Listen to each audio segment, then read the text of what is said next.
Hello, Marcus Lim here with an exciting absolute edition of Batman 3 Jokers. Okay, so this is the absolute edition of the 3 books or 3 issues which came out maybe 2 years ago now, I think. So book 1, book 2, book 3, okay? And they were actually previously collected as well in a hardcover book, which was just a standard size. So you can see there's a big size difference. There wasn't any deluxe edition of this, so it's a jump from this to this. Okay, so this is what it looks like at the back, right? The 3 Jokers, right? That's why it's called 3 Jokers. 3 Jokers, that's the clown, the criminal, the comedian, okay? Which is also what you can see, right? The covers look like clown, criminal, comedian. And yeah, this is a little bit small, but you can see here, Geoff Johns and Jason Fabok reunite to present one of the most overwhelming comics events in years. So it collects all 3 issues in stunning oversized absolute edition format. Okay, so let me take this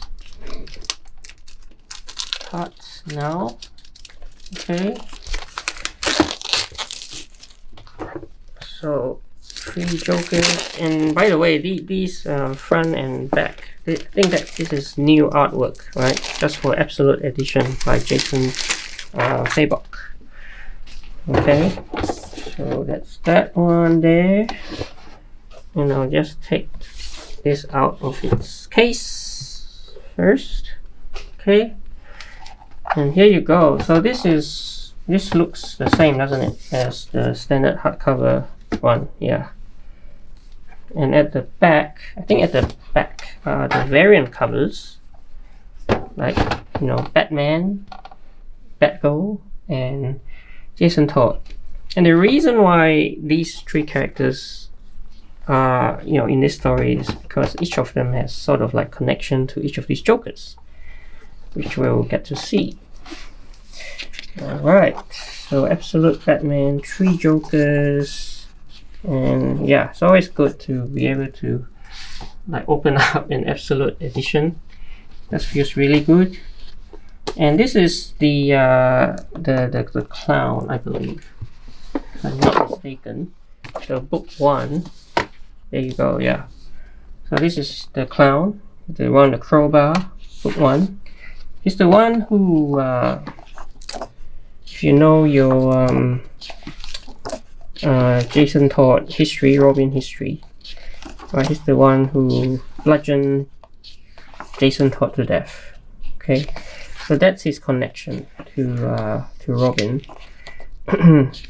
and so, you know, I guess in order to properly appreciate this story, it is perhaps necessary to have some background knowledge of like what happened of death in the family, the one where Jason Todd met his end at the hands of the Joker, and also the Killing Joke as well.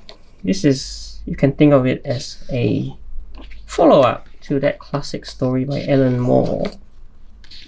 Even the whole 9-panel layout thing feels a lot like Killing Joke. That's Jason Todd, and what a shock, right? Just shoots the clown Joker in the face.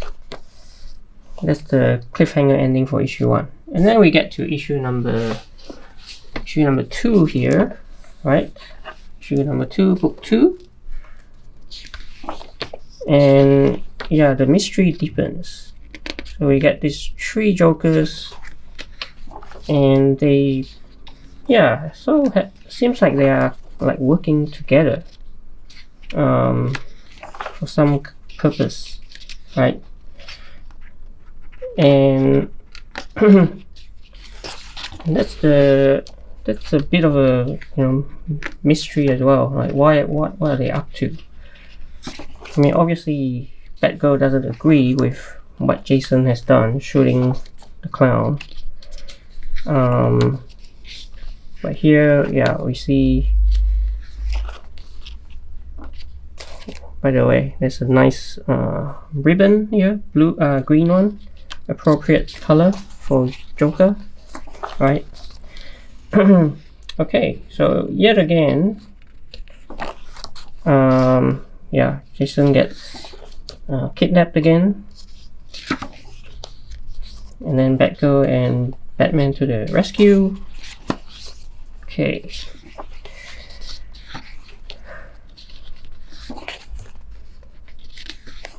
There's some disagreements between yeah, Batman and Jason Todd.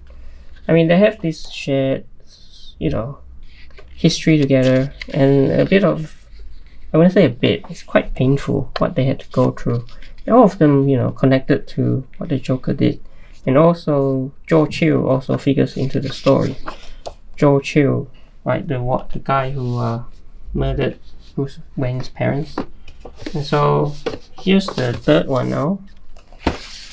And this is the comedian, right? The one who's like the more Alan Moore Killing Joke one. You've got criminal, clown, and then comedian.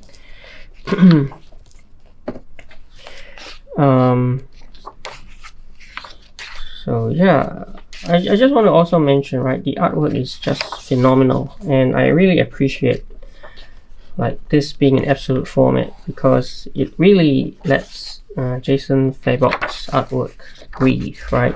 It's a lot of detail that he put into it, so it definitely deserves this absolute format.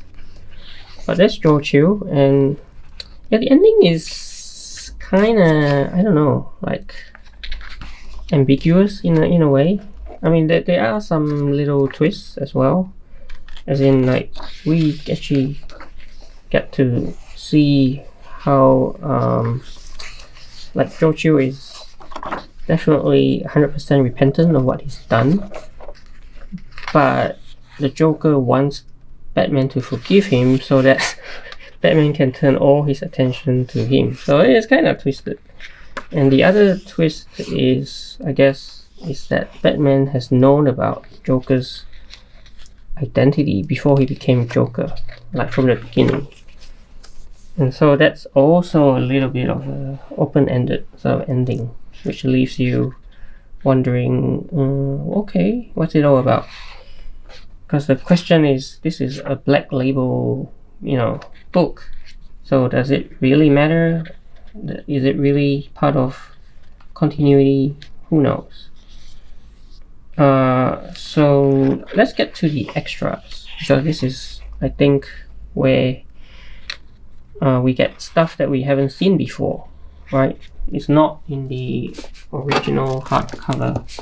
The original hardcover doesn't have a lot of extras. It only had, I think, you know, I did talk about this book before.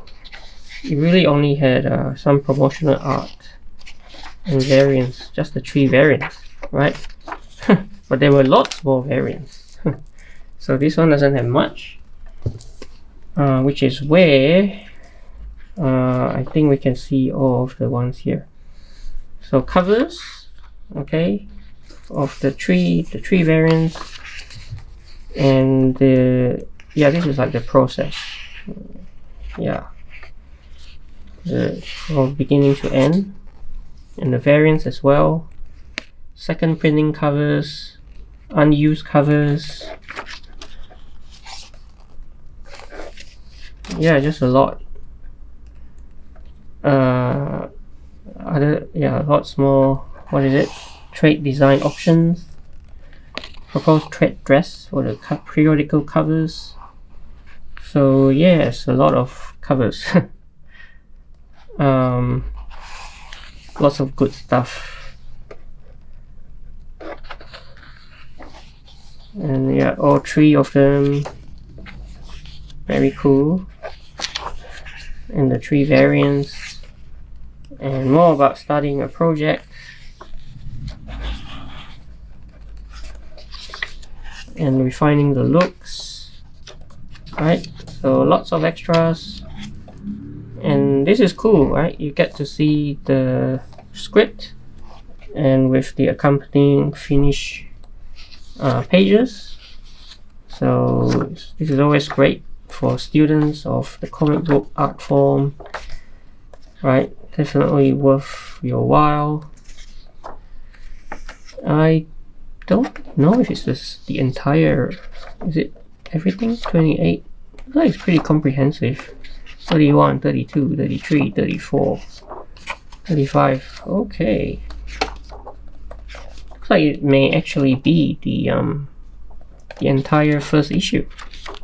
Or like, yeah. Or in script form and with the finished pages accompanying it. So, and this is actually very cool here. The Easter eggs makes you want to reread everything, right? And then dig into all the Easter eggs that are pointed out in great detail, right? For each of the issues, issue 1, issue 2, and issue 3, right? So definitely worth checking out this one, not just for the extras, but just because it's collected in absolute format, which is, I think, well deserved, because the artwork deserves it. I mean, the story by Geoff Johns is, I guess it's okay. I think the highlight here is definitely the artwork.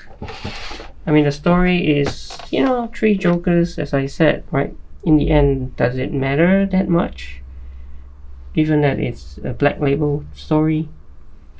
But definitely check it out for yeah, the fabulous Jason Fabok artwork, the extras. I mean, the story's okay, you know, just perhaps not as the game-changing story that we were maybe expecting, but still worth a look.